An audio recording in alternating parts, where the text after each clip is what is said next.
Good morning, folks. Thank you for joining this session. I know there's a lot of tracks. So I'm excited to talk with you this morning about a project that I've been working on at Harvard Medical School for about a year and a half called Sync4science. And what we'll do today is talk a bit about the technology and the workflow and the major problem that we're trying to solve. And then we'll have time to dig into some demonstrations and talk about how I think this is going to begin to change the ecosystem over the next 1 to 2 years. I think on a pretty short time frame as far as change goes in electronic health technology. Please feel free to raise your hand or just interrupt me at any point with a question. Certainly if I say something that's unclear or you don't understand it, but also if you're just interested in digging more in somewhere, that's why we're here. So by all means, I really would appreciate it. Big picture. So what we're trying to do here is make it so that a patient has more options, has easy options for sharing their electronic health record data with researchers.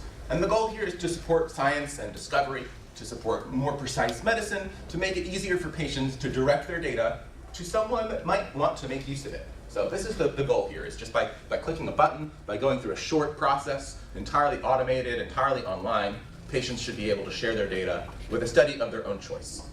And we'll talk a little bit about some of the design decisions that went into the technical protocols here. One goal is to test out this technology. So we'll talk about all the technology that we're using, but I want to give you some context for at least one example of a research study that wants this kind of EHR data and that's investing pretty heavily in getting EHR data through a number of channels. And this is the All of Us Precision Medicine Initiative. So it's the All of Us research program. It's a study that's funded by the National Institutes of Health, so funded by the US government, with the goal of recruiting 1 million participants that represent the population of the United States. And there's a really strong emphasis on the diversity of the population in the country. So there's a real effort to oversample in areas that have traditionally been underrepresented by research. And the idea is participants can volunteer to join this study, and they'll have the opportunity to share various kinds of data. They'll be given surveys to fill out on a mobile app. They'll have the opportunity to come in for a visit in person where certain measurements are taken, blood pressures and heights and weights and those sort of details according to a very standardized protocol. They'll have samples, blood and urine taken so that lab tests can be done. Eventually that will include genomic data. So there's a whole pile of interesting and different angles that we'll be using to compile information about participants. And then we want to be able to bring in their electronic health records at the same time in order to look for patterns between what we see in the clinical perspective and what we see through all these other modalities. And the goal is to create a data set that isn't just available to a limited group of researchers who are working on this study. The goal is to create a data set that researchers around the world can access through a standardized, automated application, and then have cloud-hosted tools to begin exploring the data set and making discoveries. So it's a pretty big vision. This is an example of one study that really could use EHR data. And I'll take you through a little bit of the thought process that goes through, that researchers go through in a study like this in order to get EHR data. So there's one big decision that researchers will typically make up front in the way that they're designing a study.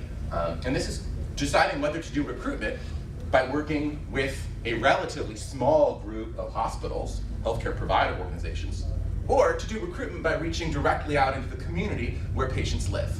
And it's not a binary choice, but these are two pretty stark differences. So if you try to build up a network of hospitals to do your recruitment, there are some real advantages to that approach. One is that you've got a group of hospitals in your network who are aligned with your mission, who understand the research you're trying to do, who are on board with it, and they can help bring their interest and bring their recruitment to the patients they see in their own clinics and hospitals. So they've got a relationship with people. They can leverage that relationship to help recruit them to a particular study. And of course, they've got their own institutional medical records. And they have staff members who can help to pull data out of those records and share them into a research network. So that's all really good. It's powerful. It drives consistent, standard data access. But on the other side, creating a network like that is very expensive and slow. You might not get the kind of diversity you want because it's hard to cover a large region or cover all the spots where patients who might want to join your study actually live.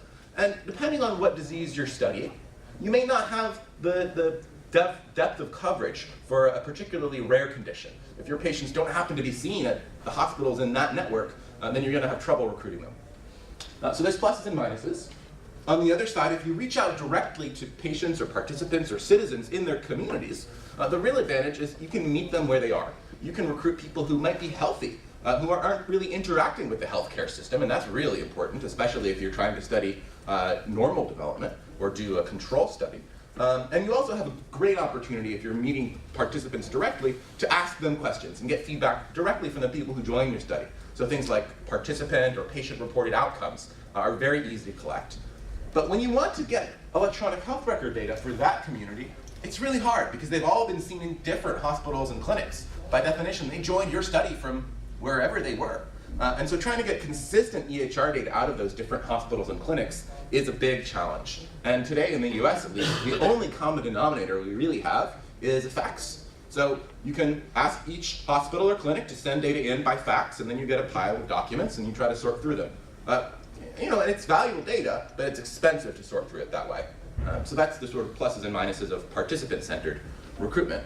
And then I'll also say it's not a binary choice, and you can do kind of a blended model. So in the All of Us research program, I mentioned that we're aiming to recruit 1 million participants, and the plan is to get the majority, about 2/3, through this hospital network-centric view. So there's about a dozen different hospital systems around the US who are each responsible for recruiting at certain targets. And each of those hospitals has dedicated IT staff to pull data out of the EHR and format it and send it to us in a very clean way. On the other hand, about 1/3 of participants are going to come as what we call direct volunteers. So people from out in the community who need some way to share their electronic health records, and that's really where Sync4science fits in. The goal here is we want a technology that works in most places and gives you clean enough, structured enough, easy enough access to data that it starts to become really attractive for researchers. So in the All of Us program, we're piloting the Sync4science project as one technology for sharing data among these direct volunteers. So what I want to emphasize when we talk about sharing electronic health record data, we're really talking about lowering the barriers. So you're not asking a patient to drive across town and pick up a document from their hospital, and you're not asking them to painstakingly repeat or re-enter all the information that was in their records into a form that you provide. Rather, we want an electronic format that can be automatically delivered online. It's pretty simple. That's what we're going for. So this has been a project that's been sponsored, Sync4science, by the US government. We've had funding from the National Institutes of Health. We've had a collaboration with the Office of the National Coordinator for Health IT. They've been very excited not just about marketing the project, but also about helping us to form relationships with some of the big electronic health record vendors. And in this project, we've been working with 4 major vendors, we'll get into the details, over the course of the last year and a half to turn this kind of technology into real production code that's running in their patient portals. So this has been a team that I've been leading at Harvard Medical School. We've been working with the NIH, with the Office of the National Coordinator for Health IT, and with these vendors. And the question is, why would these vendors be interested in participating? First thing I'll say is, nobody's paying them specifically for this. They've volunteered to participate in this project. And one of the strong motivations has been the regulatory environment in the US. So today, we have a set of rules that are coming online called Meaningful Use Stage 3, and we have a certification program for electronic health records. Together, what those say is that patients need to have access to a certain set of data through an API that they can connect to with the apps of their own choice. So there's a certain set of data available through an API, and patients can connect their own apps to that API. That's what needs to be delivered in order to comply with the regulations, which is very interesting, and it's very different from what most vendor products have traditionally supported. Now, what the regulations don't say is practically anything about what that API needs to be or how it needs to work. It's just, you have to have an API, you have to document it, so your documentation has to be public, but it doesn't have to be a standard API or anything like that.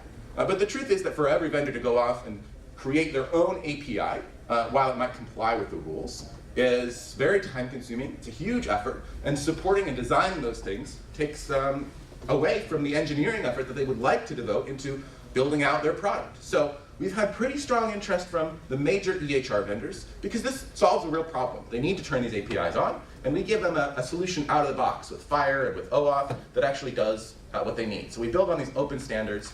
And the other thing that's been very helpful is we've put together a set of tools that vendors can use as they're building out their own portals to provide feedback about what they're doing right and where they have errors that they can fix. So we'll talk about each of those things in more detail.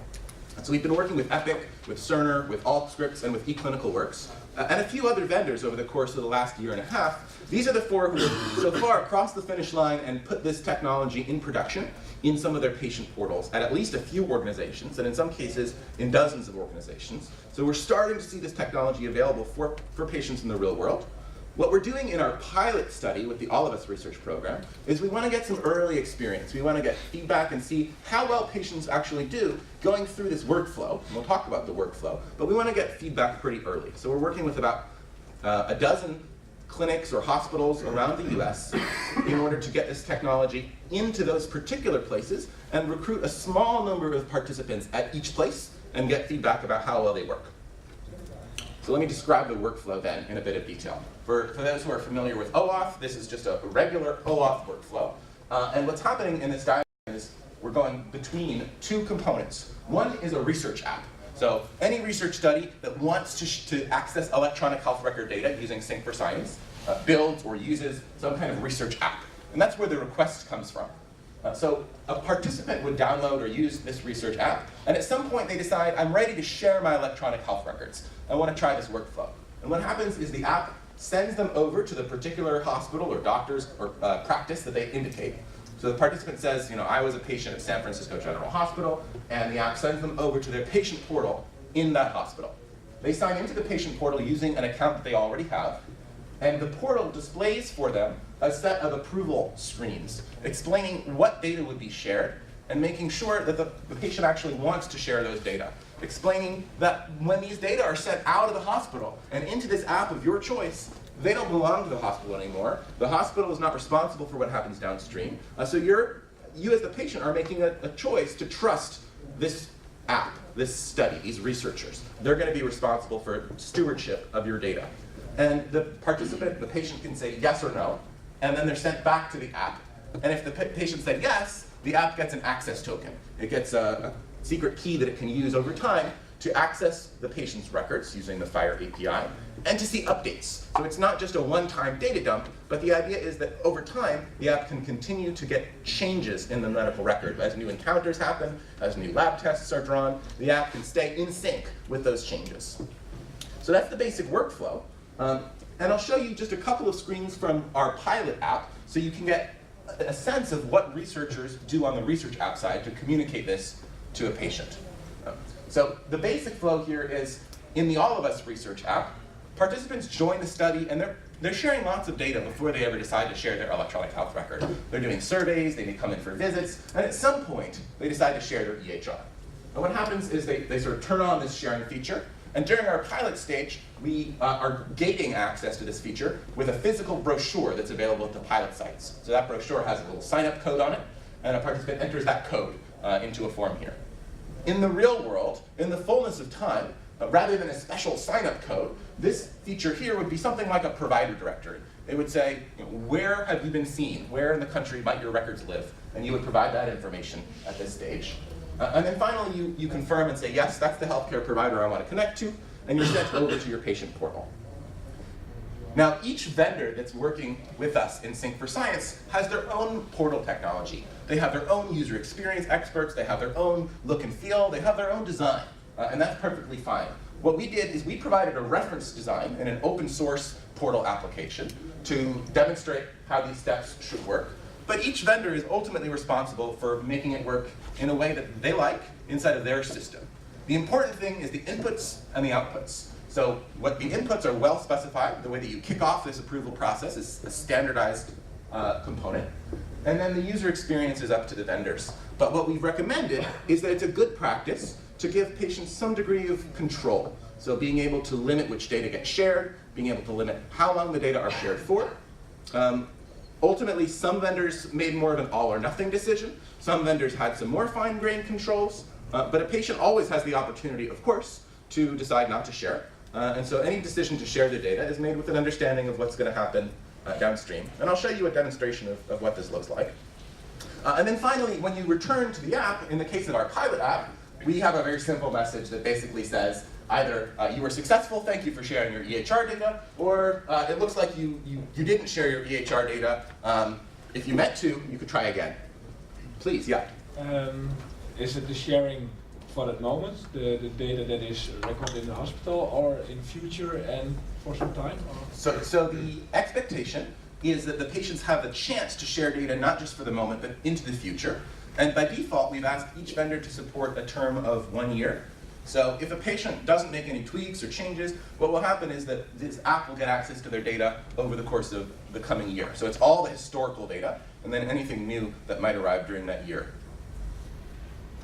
I should also say that at any point, the patient can come back to this app and sever the connection. Of course, that's asking the app to be a good citizen. Technically, if the patient tells the app, stop accessing my data, I mean, the app may still have an access token. It could still use it. The other thing a patient can do is go back into their patient portal and view a list of all the apps that currently can access their data. And there is an off switch. You can simply revoke access, at which point an app might try to use that access token, but it won't work anymore.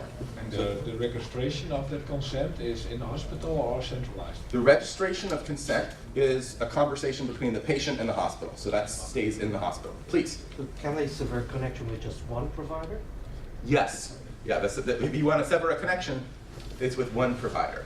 The basic idea here is everything we're designing in Sync4science is pairwise. It's helping a patient share data from one provider system with one research app at a time. And obviously, it's interesting and important to be able to build up bigger networks, but we wanted to start with that first link and really get that right. So that's been our focus. It's also a much easier problem to solve than trying to either centralize access to data or centralize a consent registry. So this is just a quick screenshot of what the feature looks like in our demo app to stop, or in our pilot app to stop sharing. You can just turn it off either at a provider level or as an overall feature across providers. So I've got a link in the slides here to a quick demo, which, let me skip this one for the moment. We'll come back to it if we've got time.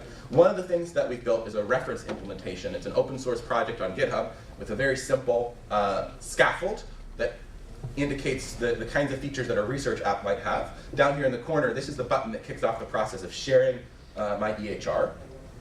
And the workflow is you pick a doctor or a clinic.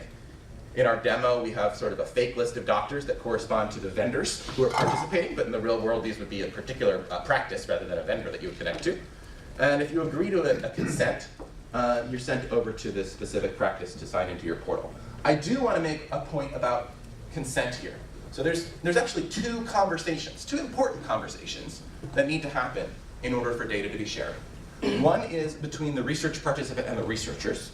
That's called an informed consent. And the next is between the patient, same person, and their hospital. And that's called a request to access data. So that same person needs to make two choices. So first, with the researchers, they have to say, I understand the research you're doing. I understand the risks of that research for me. The main risk may be that the data could leak and someone could access their information. So they have to understand the risks and the benefits in informed consent. So they have that conversation with the researchers, and only if they agree to this informed consent do they proceed on to their patient portal, where effectively what they're telling their hospital is, I ask you to release my records to this third party. And in the US, what we're actually doing is invoking a patient's right to access their own data under the rule called HIPAA, the Health Information Portability and Accountability Act. Patients have a right to access their own data, and so rather than getting into a confusing discussion with a hospital and getting them consent to disclose it, what we're doing here, the legal framework, is basically having a patient tell the hospital, I am invoking my own right to access my data. Here's how I want to access it. I want to access it by sharing it with this third party. And so that's a little bit different than giving an authorization or a consent from the legal framework. And it's something that works quite well from the perspective of empowering patients to make this decision for themselves. And clicking through here, in this demo, I chose the Smart Portal. This will take you to our reference portal, which is a very simple portal. It only has one user account in it.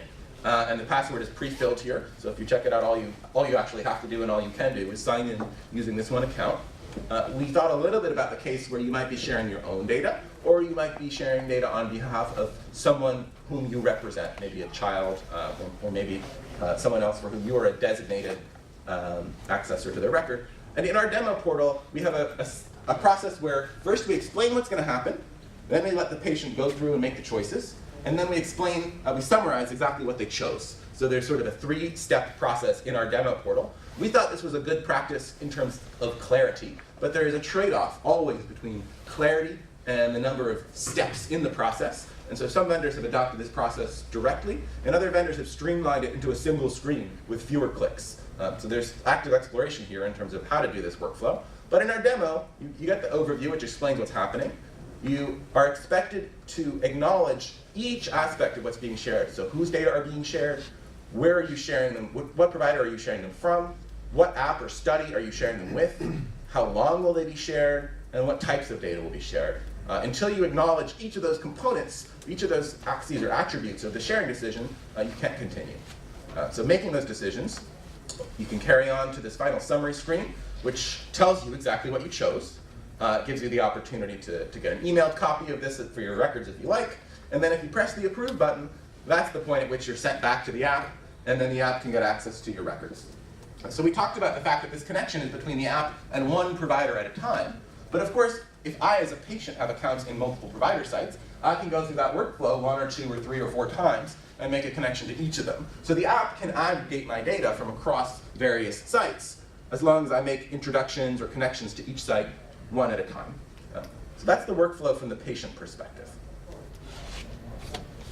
I already mentioned that the main standards we're using here are OAuth 2, which is the authorization standard, and payor, of course, which we're using for clinical data. Question, please. You spoke in terms of sites, which would suggest the hospital. The labels there said Epic, Cerner, Allscripts. A patient probably isn't going to be aware of that. So yeah, sorry, I tried to say this in my explanation, and I think I just said it too quickly. Okay. In our demo implementation, we used vendors as sort of stand-ins for sites. Okay. In the real world, a patient would not be choosing Epic from a list. They would be choosing San Francisco General Hospital or Boston Children's Hospital, and we don't expect patients to know the name of the vendor that their provider uses, or even the location of the patient portal. We expect that they should know the name or the location of the place where they've been treated. Yeah, please. So how do you manage identity management on the site? So is it, you basically tap into the identity management of the hospitals, or? So how do we do identity management? A patient might have a different account from every one of those provider sites. Those providers don't know about each other. They have different attributes stored in each of those systems. And the simple answer is that we don't do identity management. What happens is a participant creates an account in the research app. That's how we know them. So you register for the research app ahead of time. We learn what we need to learn about you that way. With the Sync4science flow, all we're doing is connecting to your records. And we know it's you because you're the one who made the introduction to patient 123 at Boston Children's Hospital and patient 456 at San Francisco General. So we know that it was you who made each of those connections, and so we know that the data we're getting back are the data that you chose to share. Okay, and identity management for the physicians on the hospital? And on the hospital side, how did you get a portal account? How do you do identity management? And the simple answer from our perspective is that is a provider concern. The good news is, in the US at least, patient portals have been a requirement under this meaningful use program for many years. So providers have figured out a way to provision accounts and do identity proofing to their own satisfaction. I will say that sometimes these workflows are cumbersome. Sometimes they involve a patient coming in for a physical visit in order to get a sign-up code. Sometimes they involve the US mail in order to send a sign-in token for the first time. And the truth is, every provider site makes slightly different choices here in terms of ease of use, in terms of security. But what that told us very clearly was we couldn't have a role in that process. If we wanted to be pragmatic about it, all we could really do is ask providers to continue with a process that their organization approves of, and we'll simply access the records once a patient signs in. Question? Yeah, please. Maybe I don't understand. It seems kind of dangerous to have an access token that gives you direct access to patient information that lasts for a year. So is it dangerous to have an access token that's going to last for a year? So one slight tweak that I'll make is technically what the app gets is an access token that lasts for 5 minutes and a refresh token that lasts for a year. But what that means is still the app, using just the app's own credentials and that refresh token, will have ongoing access to patient data for a year. Now, I guess I'll turn the question back to you. Is it dangerous? It certainly means that the app could get access to those data. If the app gets hacked, someone else could get access to those data. On the other hand, the requirement that we have is we want to give researchers access, and we want to let patients choose to share data for the long term. If you ask a patient every week to come back and reapprove or reauthorize, you'll lose people very quickly. And the people who want to just set it and forget it won't have the opportunity. So let me turn the question around. I mean, do you see a cleaner way to meet those requirements? I'm sure, but I understand that you had a kind of framework to allow different kind of research apps to connect to this. So you actually have to have some kind of security. So those apps are secure. So that's right. The framework is to allow any research app to request access, and if a patient chooses to permit access, then yes, that particular app would get a token that gives it access over time. Let's come back actually to that network of apps or the ecosystem, because I want to make a couple points about that. Let me say a little bit about the precise kinds of data that are being shared. And this follows very closely the regulatory requirements, because it's easy to get buy-in for data that vendors and hospitals are already required to share. So we focused on the meaningful use common clinical data set. The specific elements are listed here, but it's basically the common structured data that you expect to be structured in an EHR. So medication lists and lab tests and allergies and immunizations and vital signs and basic patient demographics and so forth. That's the set of data that we're working with. The major thing that is controversial here is patient documents. So providers are not required to share patient documents through an API. Things like discharge summaries or hospital visit notes, those are not really in the requirements list. They're today outside of what's officially required through the regulations. So this is an area where we're trying to push forward and see if there's vendors who are willing to try adding this on anyway to the set of data that they're sharing. But we're not pushing very hard, because mostly we want to make sure that we can get a connection and start sharing some data. And we want to come back over time and layer in this sort of free text or clinical notes. In terms of the actual value for researchers, these notes are tremendously valuable. They really tell the story of what happened in a way that structured data often do not. And so we don't want to lose sight of the importance of that data modality. Let me say a few things about some of the tools that we've built. So I mentioned a test suite, which we've been using with the vendors over time to give them feedback about how their portal implementations work. And so this is a demo instance of the test suite that we host on the web for anyone to use. It shouldn't be used with any sensitive data, but it's perfectly appropriate to use with synthetic data or demo data that people have in their sandbox environments. And so it's a tests.demo.sync4science. And what we've done is to configure it to talk to the systems of the vendors that have been working with us, but it can be extended to connect to any system. Each of these items in the dropdown, whether it's Epic or Cerner or Athena and so on, each of them is associated with a configuration file that lists all kinds of details about the server to connect to, the client IDs to use, all these kinds of attributes that you need to make a full connection. And under the hood, what happens is the test suite runs through a series of steps to basically call each API endpoint and make sure it works. Before it can call those API endpoints, though, it needs to get an access token. So the test suite has a headless browser environment, and in that headless browser, there's a script that will automatically sign into the patient portal from each vendor and click their various approve buttons on a demo account and generate an access token that way. So the test suite knows enough about the layout and the structure of each of those portals in order to be able to click through and type in the right text into the right box to complete that process. And it's a little bit of a pain to keep that up to date and to make sure that that all works. But what it allows us to do is an end-to-end automated test once that's in place. And that's really powerful, because if you don't do that kind of end-to-end automated testing, things stop working and nobody notices until a lot later. So what we do in this test suite is we provide a pretty quick summary of each of the API endpoints that we've called. We run through a series of basic checks. So for example, we'll call an immunizations endpoint, and we'll run through a check to make sure that all the resources we get back are in fact immunization resources. We check to make sure they each are valid FHIR resources, so we pass them into a FHIR validator and make sure that everything checks out. We make sure that they all have valid IDs. We make sure that there's a non-empty list. We go and run a few specific checks about data profiles that are appropriate in the US to test things like the vocabularies that are used in each resource. And then after we go through all the data resources and provide feedback there, let me see if I can show you an example of a failure here. This one is about Argonaut profiles, and it says the condition verification status is supposed to come from this value set, but it doesn't. And then you can drill in and you can get a look at what the actual resource was, maybe. to see what payload the test suite got back that it was having trouble with. So you can go in and say, oh yeah, here was the verification status, and it wasn't what I was expecting. So the test suite lets you drill into the payloads as well as you're debugging these issues. But once it goes through all the clinical data checks, then it goes and it looks through a bunch of the details of the security protocol. So it makes sure that not only can it get an access token when everything works correctly, it also tries to break things, and it makes sure things don't work when they're supposed to be broken.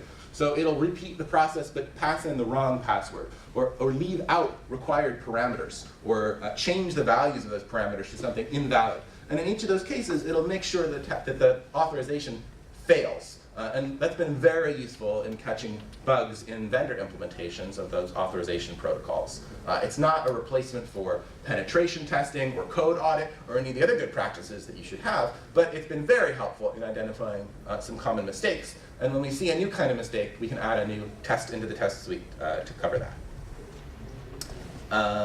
That's basically what I want to say about the test suite. Last thing I'll show you is, at the end, we generate a report of all the vocabulary terms, all the codes that are used across the entire set of payloads that we got back in order to do some basic vocabulary validation. So for example, in this case, we saw about 100 LOINC codes on various lab tests and observations, and we checked to make sure that every one of those LOINC codes is valid in LOINC, and in this case, yep, there were no errors. So that's the kind of thing that we do, and often we'll catch a bug in one of their vocabulary tables from one of these vendor systems. Sometimes it's literally a typo, or data have been corrupted, and those kinds of things can manifest as incorrect terms in a vocabulary,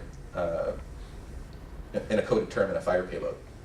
So that's the test suite. It's really helped us drive consistent implementation across the vendors. I will also say that we are not pushing vendors extremely hard to get their data payloads perfect.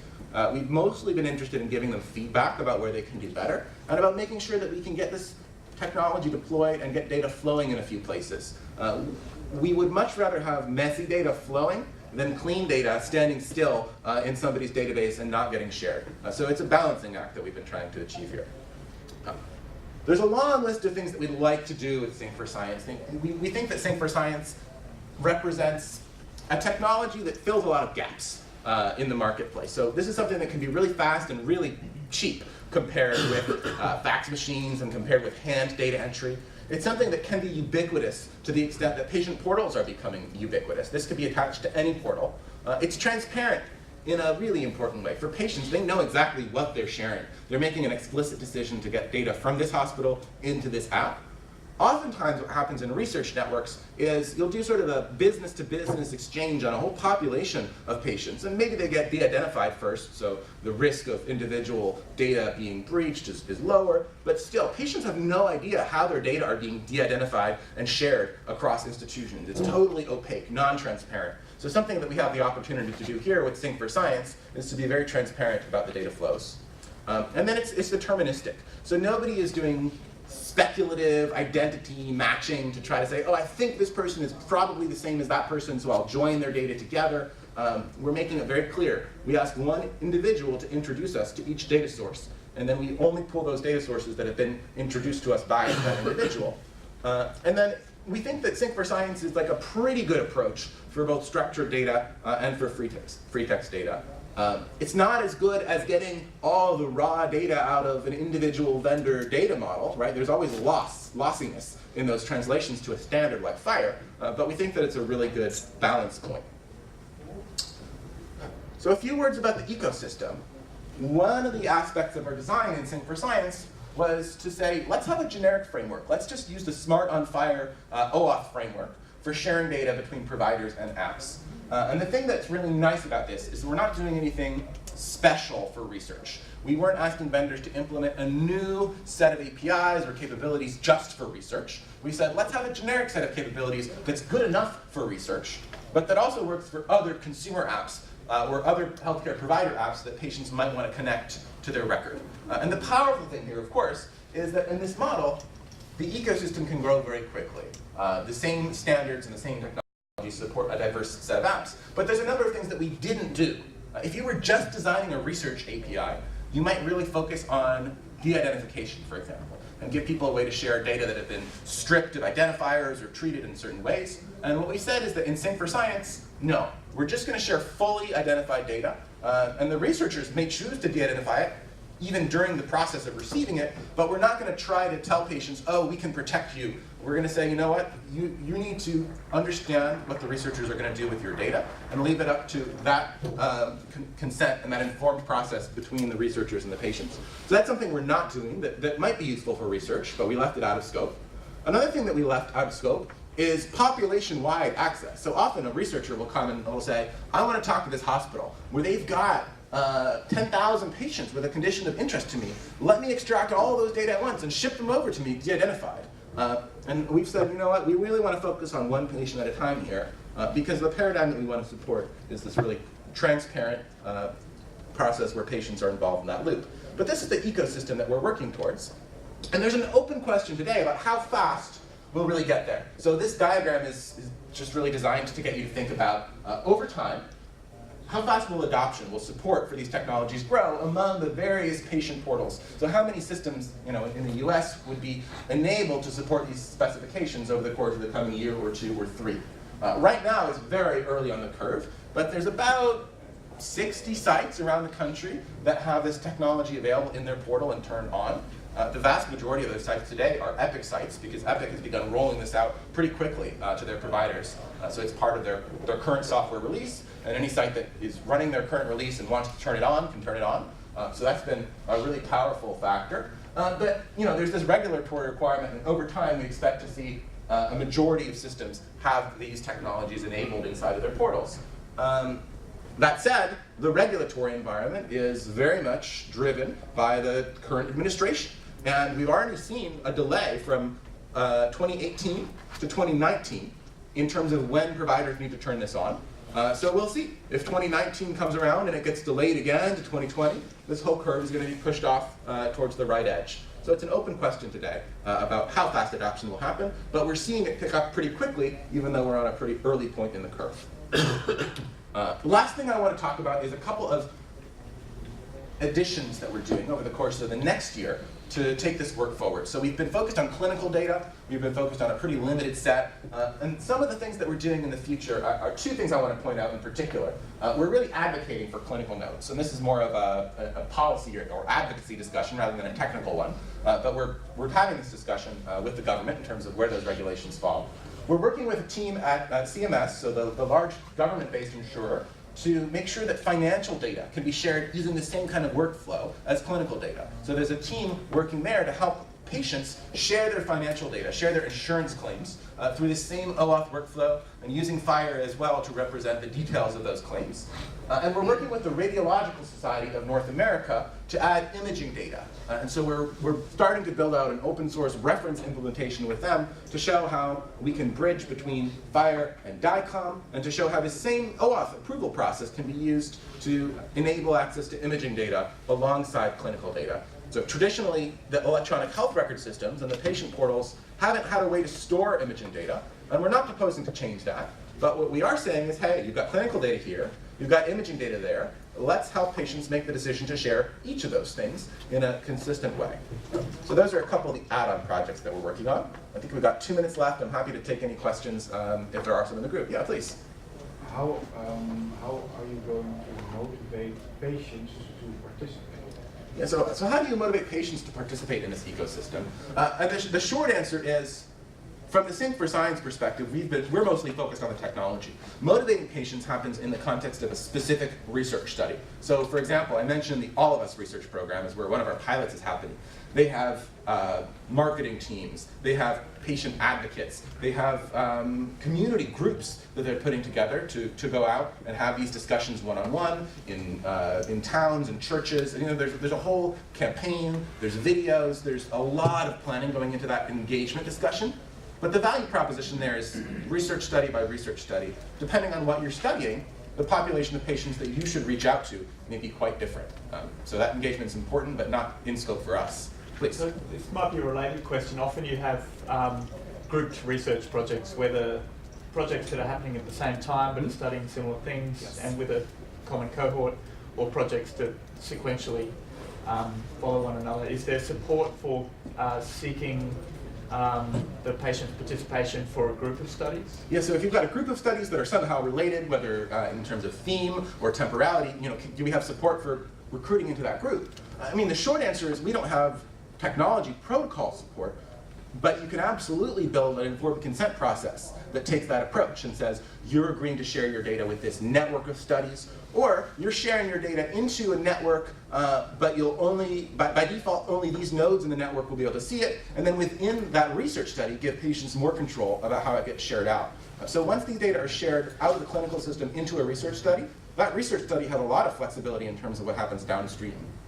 In the back, please. Yeah, so one question I had is, to what extent do you require the actual individual patient interaction with the consent process? Because one of the things that I'm thinking is, we run a lot of state and regional health information exchanges, and typically there's a consent process built into that for patients where they agree to allow their information to be exchanged with providers in the area, and if we just tacked on another extra box in there that said, yeah, I consent to also make my data available for Sync4science, would that be an appropriate thing within the bounds of this, or do you really just care about the technology, and as long as we're okay with having said that we've done our due diligence with getting consent, that you're okay with it? So the paradigm that we're focused on is really patients approving sharing to one study at a time. That's not to say that doing consent at the population level or getting a patient to sign a form up front and then save that in a health information exchange. I'm not saying that's not a useful approach. It may actually open up a lot of access, but it's not what we're focused on here. And mostly the goal there is about transparency. It's about making sure that a patient knows exactly what decision they're making. And there's a technical aspect to it too, which is the identity matching piece. If all you're doing is connecting to a health information exchange and saying like, hey, I recruited 1,000 patients into my study. Do you know about any of them? And then the HIE responds and says, yeah, I know about these 50, and maybe these other 5, the names almost matched, and I think the birth dates are the same, so probably yes. That's what we're trying to avoid here. It's a well-developed technique, and it can be extremely useful, but we're trying to do something a little more streamlined. I think we're out of time, but I'll stick around and do questions up front. Thank you very much.